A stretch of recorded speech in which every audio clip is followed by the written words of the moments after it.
السلام علیکم ورحمۃ اللہ وبرکاتہ۔ ایمان پر خاتمے کا عجیب نسخہ۔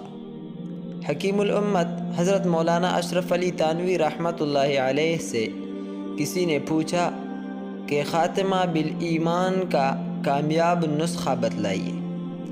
آپ نے فرمایا، مراقی الفلاح جو فقہ کی مشہور و معروف کتاب ہے، اس میں ایک حدیث ہے۔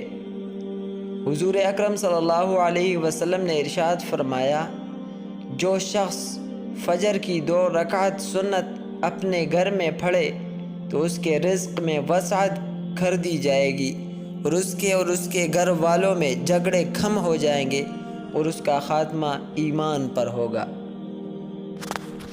السلام علیکم ورحمۃ اللہ وبرکاتہ۔